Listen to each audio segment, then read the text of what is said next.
दोस्तों, आज की इस कहानी से आपको सीखने को मिलेगा जीवन में असंभव कुछ भी नहीं है और जब जागो तभी सवेरा होता है।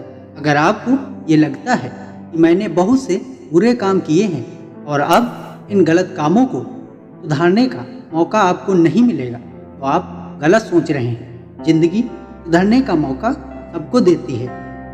तो दोस्तों, बिना समय को गंवाए हम अपनी कहानी की तरफ बढ़ते हैं। दोस्तों, आज की इस वीडियो में गौतम बुद्ध और डाकू अंगुलीमाल की कहानी की बात करेंगे। एक दिन बुद्ध श्रावस्ती के एक गांव में भिक्षाटन के लिए पहुंचते हैं। जब बुद्ध गांव में प्रवेश करते हैं तो देखते हैं कि पूरे गांव में सन्नाटा छाया हुआ था। दूर दूर तक कोई व्यक्ति नजर नहीं आ रहा था। बुद्ध उस गांव के पहले द्वार पर जाते हैं और कहते हैं, भिक्षा मदेही, परंतु भीतर से कोई नहीं आता। वो दूसरे दरवाजे पर जाते हैं, परंतु कोई दरवाजा नहीं खोलता। बुद्ध तीसरे दरवाजे पर जाते हैं, परंतु उसमें से कोई भी व्यक्ति बाहर नहीं आता। फिर अचानक एक दरवाजा खुलता है, जिसमें से एक व्यक्ति बाहर निकलता है और जल्दी से बुद्ध का हाथ पकड़ता है और उन्हें अपने घर में ले जाता है और कहता है, क्षमा करें बुद्ध, परंतु इस समय आप बाहर नहीं जा सकते। अंगुलीमाल को श्रावस्ती की सीमा पर देखा गया है। सभी गांव वाले डर के मारे अपने अपने घरों की खिड़कियां व दरवाजा बंद करके बैठे हुए हैं। बुद्ध उस व्यक्ति से पूछते हैं, ये कौन है? ये अंगुलीमाल और इससे इतना भय क्यों है? वह व्यक्ति कहता है, अंगुलीमाल एक राक्षस है। उसे कोई भी मिलता है, बच्चा, स्त्री या पुरुष, यहाँ तक कि सन्यासी भी, वह किसी को भी नहीं छोड़ता। महाराज प्रसन्नजीत के सैनिक भी उनसे डरते हैं। बुद्ध उस व्यक्ति से पूछते हैं, क्या वह यह सब धन के लालच में करता है? वह व्यक्ति कहता है, नहीं, धन का कोई लालच नहीं है। वह जब भी किसी मनुष्य पर वार करता है तो उसकी उंगली काटकर अपने गले की माला बनाता है, इसलिए उसका नाम अंगुलीमाल पड़ गया। और यह भी सुना है कि जब उसके गले की माला में 100 उंगलियां पूरी हो जाएंगी तो उसकी विनाशक शक्तियां और भी बढ़ जाएंगी। बुद्ध कहते हैं, आभार आपने मुझे उसके बारे में बताया। वह व्यक्ति कहता है, कृपा कर आप बाहर न जाएं, वह आप पर भी वार कर सकता है। बुद्ध कहते हैं, भय से अपनी राह छोड़ दूं, ऐसा मैंने कभी नहीं किया।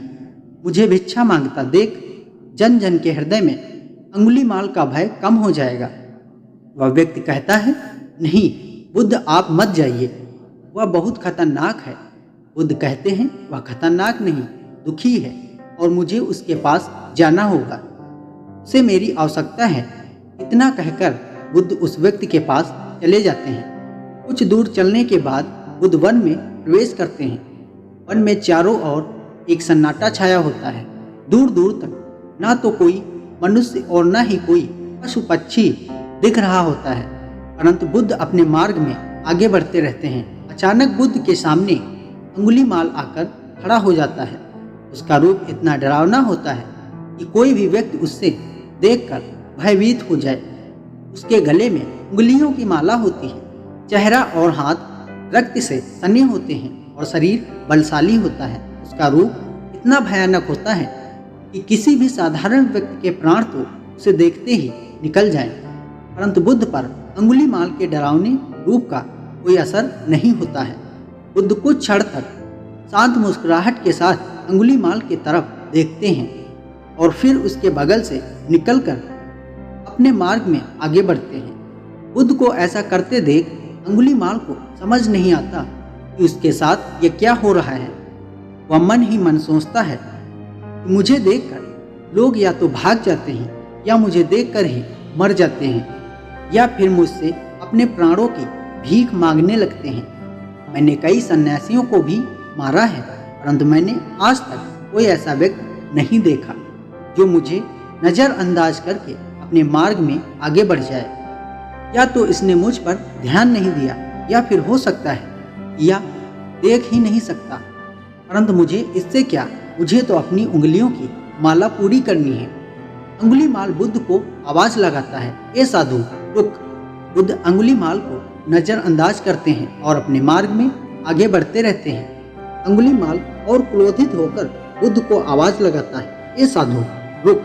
बुद्ध फिर से अंगुलीमाल को नज़रअंदाज करते हैं और अपने मार्ग में आगे बढ़ते रहते हैं। अंगुलीमाल तीसरी बार बहुत ज़्यादा क्रोध में भरकर आवाज़ लगाता है, ये साधु रुक। बुद्ध रुकते हैं। अंगुलीमाल बुद्ध के पास जाता है और कहता है, मेरे आदेश देने के बाद भी तू रुका क्यों नहीं? बुद्ध कहते हैं, मैं तो बहुत पहले ही रुक चुका हूँ, तुम ही चलते जा रहे हो। अंगुलीमाल समझ नहीं पाता कि बुद्ध क्या कह रहे हैं, परंतु वह इतना जरूर समझ जाता है कि सामने खड़ा व्यक्ति उससे डर नहीं रहा है। अंगुलीमाल बुद्ध को डराने के लिए चिल्लाकर पूछता है, ये साधु, तुझे मुझसे भय नहीं लग रहा? मैं आदिमानव हूँ। बुद्ध कहते हैं, नहीं, तुम मानव हो। बुद्ध की यह बात अंगुलीमाल के हृदय पर लगती है। पहली बार उसे किसी ने मानव कहा था, परंतु वह उस बात को नज़रअंदाज करने का प्रयास करता है और बुद्ध से पूछता है, ए साधु, तूने ये क्यों कहा कि तू कब का रुक चुका है, जबकि तू तो चल रहा था? और तूने ये क्यों कहा कि मैं नहीं रुका?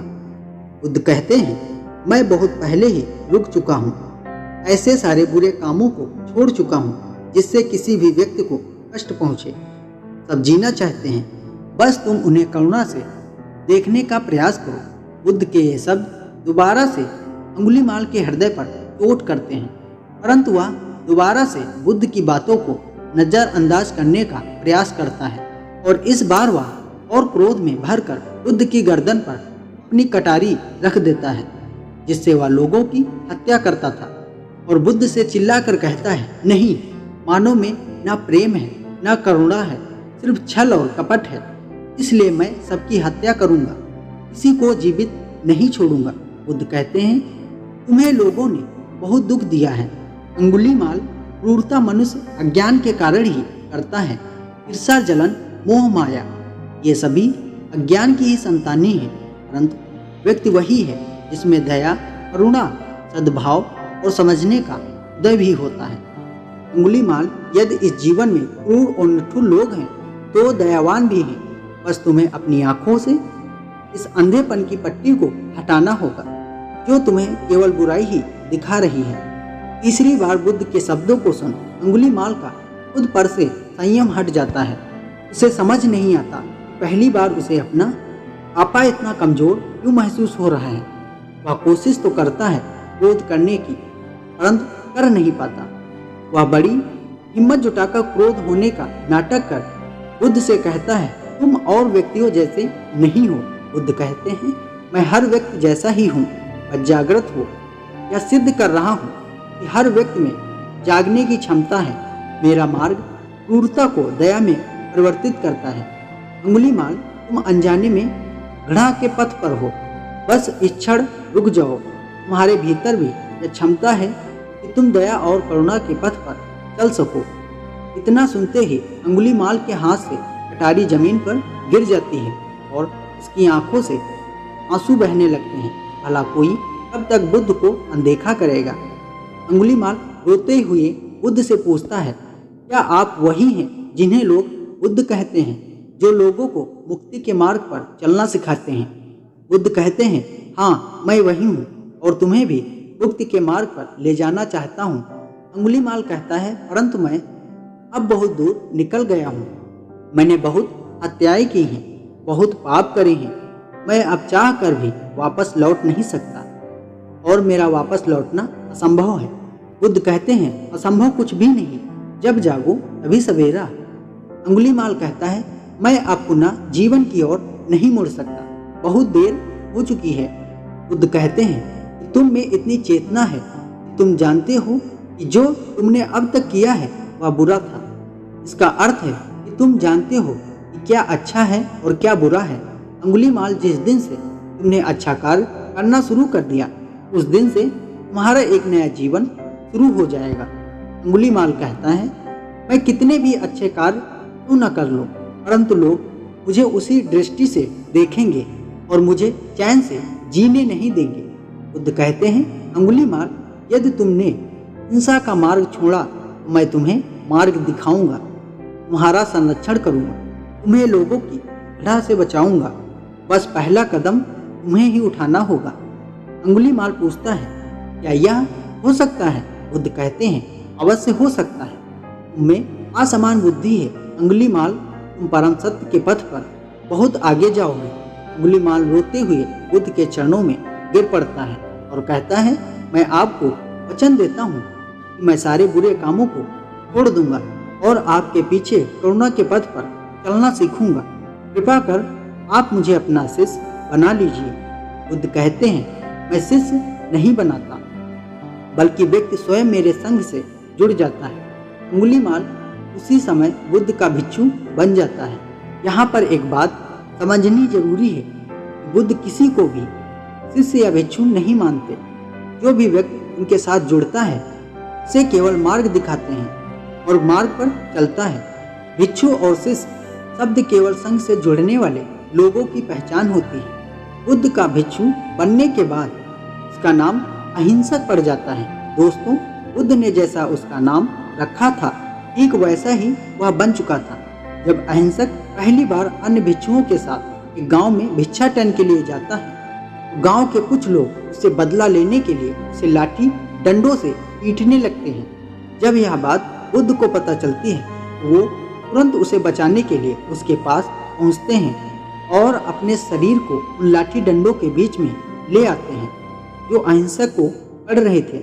बुद्ध को देखकर वह गांव वाले डंडे और पत्थर मारना बंद कर देते हैं। सभी लोग बुद्ध से कहते हैं, बुद्ध क्यों इस हत्यारे अंगुलीमाल की रक्षा कर रहे हो? इसने न जाने कितने लोगों की जानें ली है। बुद्ध कहते हैं, अब यह अंगुलीमाल नहीं है, इसका नाम अहिंसक है। अब यह आपकी तरह एक मानव है। वे गांव वाले कहते हैं, ऐसा आदमी कभी नहीं बदल सकता। बुद्ध कहते हैं, यह बदल चुका है, बस आप सब इसे अपनी पुरानी दृष्टि से देख रहे हैं। यदि यह अंगुलीमाल होता तो आप में से किसी में भी इतना साहस या बल होता कि कोई इसे एक उंगली भी लगा सके। यह आपका हर वार सहता रहा या इसने आप पर पलट कर वार किया? क्या यह परिवर्तन आपको नहीं दिखा? आज इसने अपना लहू बहाने से अपने सारे बुरे कामों को धो डाला है। आप लोगों के द्वारा इतनी मार खाने के बाद भी इसकी आंखों में आपके लिए क्रोध नहीं है। क्या यह बदलाव आपको नहीं दिख रहा? यह तो बदल गया है, परंतु आप कब बदलोगे? इतने में ही उन गांव वालों में से एक स्त्री कहती है, यह परिवर्तन मैंने स्वयं देखा है। वह स्त्री गांव वालों से कहती है, आप में से कौन ऐसा है जो दूसरों के दुख में दुखी हो, दूसरों की पीड़ा सहन ना हो तो उसे हर प्रकार की सहायता प्रदान करें? यह इस भिक्षु ने किया है। 2 दिन पहले एक व्यापारी अपनी पत्नी को लेकर जा रहा था। उसकी पत्नी प्रसव पीड़ा से व्याकुल थी। मैं पास से ही गुजर रही थी, इसलिए मैं भी दौड़ गई। उस स्त्री की पीड़ा बढ़ती ही जा रही थी। घना जंगल होने के कारण उसे कहीं ले जाया भी नहीं जा सकता था। तभी यह भिक्षु वहां पहुंचा और इसने मुझसे पूछा कि क्या हुआ बहन? मैंने इसे बताया कि यह स्त्री प्रसव पीड़ा में है और इस घने जंगल में हम कुछ भी नहीं कर पा रहे हैं। कब तक यह कष्ट भोगेगी? कहीं इसके और इसके बच्चे के प्राण न चले जाएं। इस भिक्षु ने मुझसे कहा कि ऐसा नहीं होगा, मैं अभी अपने गुरु के पास जाऊंगा, वे अवश्य ही कोई मार्ग दिखाएंगे। इतना कहकर यह भिक्षु दौड़कर वहां से चला गया। बुद्ध कहते हैं, व्यथित हो अहिंसक मेरे समक्ष आया और मेरे पैरों में गिरकर कहने लगा, बुद्ध एक स्त्री गहन प्रसव पीड़ा में है और उसकी पीड़ा बढ़ती ही जा रही है। कहीं माँ और उसके बच्चे को कुछ न हो जाए। मैंने कहा, दौड़ कर जाओ और कहो, बहन जिस दिन से मेरा जन्म हुआ है मैंने जानबूझकर किसी भी प्राणी को कष्ट नहीं पहुंचाया है। मेरे सत्कर्म तुम्हारा सुरक्षा कवच बने, आपकी और आपके बच्चे की रक्षा करें। अहिंसक ने मुझसे कहा, परंतु यह तो असत्य होगा बुद्ध। सत्य तो यह है कि मैंने आज तक बहुत से प्राणियों को कष्ट पहुंचाया है। यदि मैंने ऐसा कहा तो माता और बच्चा उसी क्षण प्राण त्याग देंगे। तो तुम तुरंत जाओ और उस स्त्री से कहो, बहन जिस दिन से मेरा एक नया जन्म हुआ है मैंने सभी बुरे कामों को त्याग दिया है और उस दिन से मैंने किसी भी प्राणी को कष्ट नहीं पहुंचाया है। मेरे सत्कर्म आपका सुरक्षा कवच बने और आपके बच्चे की रक्षा करें। इसने मुझसे पूछा, मेरे सत्कर्म उन्हें बचा लेंगे? मैंने कहा, अवश्य। यह तुम्हारी अपनी कमाई है, या तो तुम इसे अपने लिए बचा कर रखो या फिर किसी पराये पर खर्च कर दो। अपने कमाए सत्कर्म को किसी पराये पर न्यौछावर करने से पहले अहिंसक ने एक क्षण नहीं सोचा, और यह उसी समय स्त्री और उसके बच्चे की जान बचाने के लिए वहां से चला गया। वह स्त्री कहती है, हाँ, यह बिच्छू दौड़कर वहां आया। अभी भी वह स्त्री गहन पीड़ा से जूझ रही थी। इसने अपने दोनों हाथ जोड़े और आंखें बंद करके कहने लगा, बहन, जिस क्षण से मैं भिक्षु बना हूँ, उस क्षण के बाद मैंने कोई भी ऐसा काम नहीं किया जिससे किसी भी प्राणी को कष्ट पहुँचे। मेरे सत्कर्म आपके लिए सुरक्षा कवच बने, आपकी और आपके बच्चे की रक्षा करें। और इतना कहते ही उस स्त्री ने अपने बच्चे को जन्म दे दिया। दूसरे के दुख से दुखी होने वाला किसी को कैसे दुख दे सकता है? यदि यह भिक्षु मन का सच्चा न होता तो वह स्त्री कब के अपने प्राण त्याग चुकी होती। अहिंसक बुद्ध से कहता है, इन्हें मत रोकिए, खुद इन्हें मारने दीजिए और तब तक मारने दीजिए जब तक कि इनके मन का क्रोध शांत न हो जाए। बुद्ध कहते हैं, तुम कर्म और गुणों के भंडार हो। आज तुमने अपने नाम अहिंसक को सिद्ध कर दिया है। बुद्ध और उस स्त्री की बात सुन वे सभी गांव वाले कहते हैं, आप सही कह रहे हैं, बुद्ध अहिंसक बदल चुका है और हमसे ही देखने में भूल हो गई थी। तो दोस्तों, इस कहानी से हमें सीखने को यह मिलता है, लोग सोचते हैं कि उन्होंने बहुत सारे गलत काम किए हैं, अब इन गलत कामों को सुधारने के लिए कोई विकल्प नहीं है। इस पर गौतम बुद्ध कहते हैं कि आपने अब तक कितने भी बुरे काम किए होंगे, अगर आप एक विचार को अपने मन में लाते हैं कि अब मुझे कुछ भी सही करना है, तो वही विचार आपके रूपांतरण का कारण बन सकता है। और सबसे ज़रूरी बात यह है कि तुम पहला कदम उठाने के लिए तैयार हो। तो दोस्तों, यह कहानी आपको कैसी लगी नीचे कमेंट बॉक्स में कमेंट करके हमें ज़रूर बताएं। आज की वीडियो में इतना ही। हम मिलते हैं एक नई कहानी के साथ एक नए वीडियो में। तब तक के लिए नमस्कार।